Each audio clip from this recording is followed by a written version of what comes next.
नमस्कार। Dilute solution and colligative properties part 11।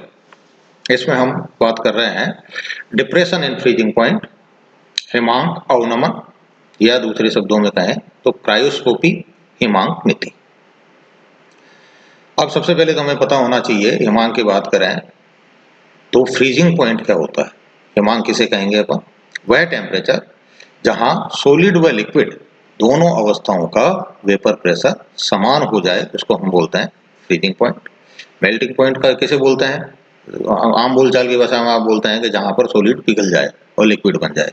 और आम बोलचाल की भाषा में आप फ्रीजिंग पॉइंट और मेल्टिंग पॉइंट को एक ही बताते हैं।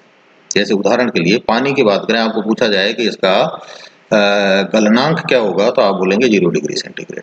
आपको पूछें कि इसका हिमांक क्या होगा तब भी आप बोलेंगे 0 डिग्री सेंटीग्रेड।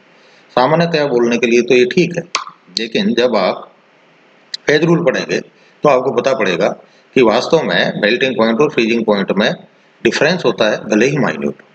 यहाँ पर उदाहरण के लिए पानी के लिए यानी सॉलिड वाटर बर्फ के लिए उसका मेल्टिंग पॉइंट होता है 0 डिग्री सेंटीग्रेड, लेकिन यदि आप फ्रीजिंग पॉइंट की बात करें, और माफी चाहूंगा, मेल्टिंग पॉइंट होता है उसका 0.0023 डिग्री सेंटीग्रेड और फ्रीजिंग पॉइंट होता है उसका 0 डिग्री सेंटीग्रेड।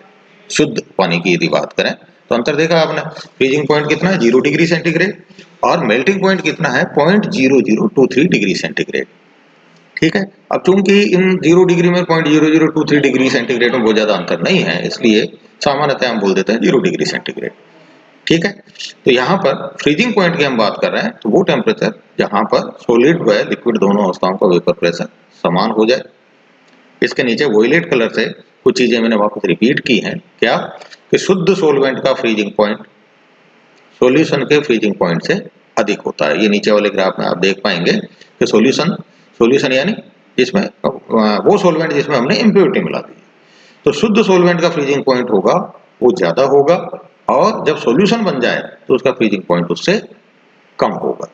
जैसे आप बात करें, अगर पानी को आप जमाएं तो वो 0 डिग्री के ऊपर जम जाएगा, लेकिन यदि आप आइसक्रीम जमाना चाहें, आइसक्रीम का मतलब आपने पानी में दूध मिला दिया, चीनी मिला दी, यदि आप उसको जमाना चाहें तो ऐसी स्थिति में वो 0 डिग्री पे नहीं जमेगा, आपको उसको फ्रीजर में रखना पड़ेगा और वो -4, -5 डिग्री, -6 डिग्री के ऊपर जाकर के जमेगा। तो यहाँ पर क्या हुआ, मान लो -5 और 0 की बात करें, -5 और 0 में से ज्यादा कौन है? ज्यादा कौन है? 0 डिग्री। तो 0 डिग्री किसके लिए है? शुद्ध सोलवेंट के लिए, और -5 किसके लिए है? सॉल्यूशन के लिए। यानी सॉल्यूशन का फ्रीजिंग पॉइंट जो हमने लिखा है यहाँ पे सोलवेंट के फ्रीजिंग पॉइंट से कम होता है सॉल्यूशन। दूसरी बात हम लिखी, शुद्ध सोलवेंट का वेपर प्रेशर सॉल्यूशन के वेपर प्रेशर से अधिक होता है। ये कई बार अपन चर्चा कर चुके हैं।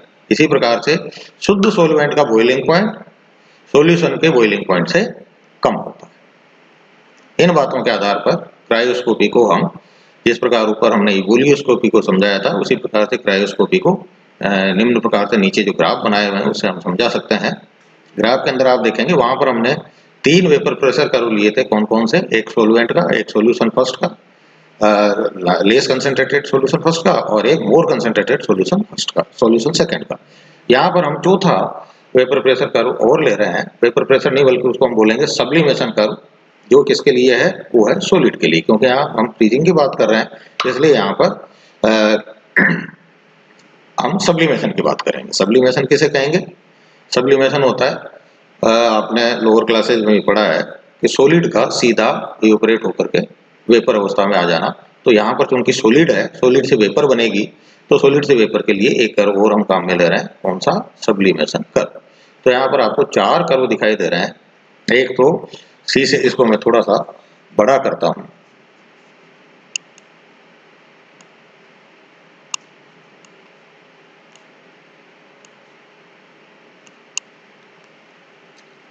अब आपको ये आराम से क्लियर नजर आ रहा होगा।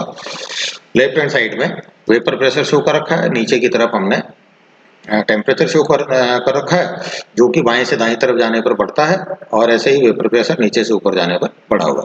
इसमें आप देखेंगे एक तो है CB कर्व जो कि सॉलिड को शो कर रहा है, ये सब्लिमेशन कर्व है। इसी प्रकार से एक B से स्टार्ट हुआ कर्व है, वो सॉल्वेंट को शो कर रहा है। फिर F से स्टार्ट होकर के FD वाला जो है वो सॉल्यूशन फर्स्ट को, और उसके नीचे सॉल्यूशन सेकंड को शो कर रहा है। तो एक सब्लिमेशन कर्व है, एक वेपर प्रेशर कर्व सोलवेंट का, एक है vapour pressure curve less concentrated solution का, और लाल शाही से जो हमने रिप्रेजेंट किया वो है वेपर प्रेशर कर्व मोर कंसंट्रेटेड सॉल्यूशन का। नीचे जो टेम्परेचर दिए हुए हैं T2, T1 और T0, ये क्या है, फ्रीजिंग पॉइंट्स हैं, जो किसको शो कर रहे हैं, T0 किसके लिए फ्रीजिंग पॉइंट है, सोलवेंट के लिए, T1 किसके लिए फ्रीजिंग पॉइंट है, सॉल्यूशन 1 के लिए, और T2 फ्रीजिंग पॉइंट है किसके लिए, सॉल्यूशन सेकंड के लिए। अब इसका डिस्क्रिप्शन भी हम ठीक उसी प्रकार से करेंगे जिस प्रकार से हमने क्वथनांक मिति के लिए एबुलियोस्कोपी के लिए किया था। यहाँ पर आप देख रहे हैं दो समरूप त्रिभुज हैं, त्रिभुज एक तो है BCE और दूसरा है BFD या BAD, मिस प्रिंटिंग हो गया है, ये है BFD। तो इस हिसाब से क्योंकि ये समरूप हैं इसलिए क्या हो जाएगा, BE upon BD is equal to CE upon FD। इससे जैसा पहले हमने किया था delta P2 upon delta P1, delta T is equal to delta T2 upon delta T1 होगा, तो delta P is proportional to delta T होगा। Depression in freezing point is proportional to lowering of vapour pressure होगा। जैसा हमने पहले कहा था वहां पर elevation of boiling point is proportional to lowering of vapour pressure था, सेम वैसे ही depression in freezing point is proportional to होगा lowering of vapour pressure. Molar mass का निर्धारण भी इसके लिए उसी प्रकार से करेंगे जिस प्रकार से कि हमने पहले क्वथनांक मिति के अंदर किया था, ठीक है। इसमें आपको सेम वो की वही चीजें हैं, बस खाली यहाँ पर आप देखें ब्रैकेट में ग्रीन इंक से लिखा हुआ F freezing point, delta P is proportional to delta TF, वहां था डेल्टा TB, और वहां पर हमने B को क्या बोला था, बॉइलिंग पॉइंट, या F है फ्रीजिंग पॉइंट। इक्वेशन एक सेम वैसी की वैसी हमें मिली है, अंतर सिर्फ इतना है वहां पर डेल्टा TB था, यहाँ पर डेल्टा TF है। यहाँ पर भी वही स्थिति है, K M0 P0 कांस्टेंट है, इसलिए हमारे को डेल्टा TF मिलता है, और यहाँ पर हम K P0 M0 को मर्ज कर देते हैं तो कैपिटल K मिलता है, जो वहां पर एलिवेशन कांस्टेंट कहलाता था, यहाँ पर डिप्रेशन कांस्टेंट कहलाता है। यहाँ पर भी वही बात कि यदि W अपॉन M बराबर N बराबर 1 हो, W0 बराबर 1 हो, तो डेल्टा TF बराबर K इक्वेशन नंबर 3 मिलेगी, वहां हमें मिली थी डेल्टा TBA बराबर K इक्वेशन नंबर 3। और इससे वहां हमने बोला था कि 1 ग्राम विलायक में विलेय का 1 मोल घोलने पर, वहां बोला था हमने बॉइलिंग पॉइंट में होने वाला एलिवेशन, यहां हम बोलेंगे फ्रीजिंग पॉइंट में होने वाला डिप्रेशन, ये डिप्रेशन कांस्टेंट कहलाता है। और क्योंकि इस प्रकार का सॉल्यूशन बनाना संभव नहीं है, इसलिए यहाँ पर भी हम क्या करेंगे, 1 ग्राम के स्थान पर 1000 ग्राम सॉल्वेंट लेंगे, इससे हमारे को डेल्टा TF मिलेगा, और इससे K की वैल्यू आएगी 1000 KF। तो KF यहाँ क्या कहलाएगा, वहां KB था जो कहलाता था मोलल एलिवेशन कांस्टेंट, यहाँ KF है ये कहलाएगा मोलल डिप्रेशन कांस्टेंट, या वहां बोलते थे एबुलियोस्कोपिक कांस्टेंट, यहाँ बोलते हैं हम इसको क्रायोस्कोपिक कांस्टेंट, ठीक है। तो इक्वेशन 4 से K का मान इक्वेशन 2 में रखने पर वहां भी हमें इक्वेशन 5 मिली थी, यहाँ भी इक्वेशन 5 मिली, मोलर मास के लिए वहां भी इक्वेशन 6 थी, यहाँ पर भी इक्वेशन नंबर 6 है। वहां पर हमने लैंड्सबर्गर मेथड यूज किया था, यहाँ पर हम मोलर मास का निर्धारण फ्रीजिंग पॉइंट के डिप्रेशन से करने के लिए बेकमैन मेथड यूज करते हैं। इसका डायग्राम नीचे दिया हुआ है बॉक्स में, जिसकी विधि आप आपकी बुक से आसानी से पढ़ सकते हैं, बहुत ज्यादा कॉम्प्लिकेटेड चीज इसमें है नहीं। यदि आप डायग्राम को देखना चाहें तो मैं इसको डायग्राम को थोड़ा आपको बड़ा करके आपको दिखा देता हूँ।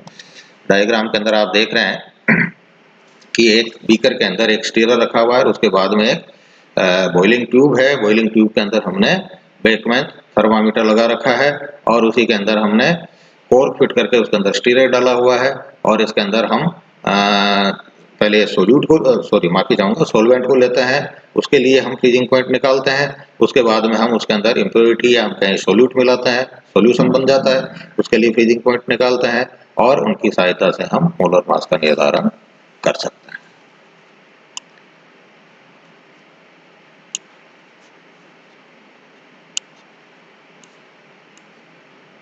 आगे हम चर्चा करने वाले हैं abnormal values of colligative properties.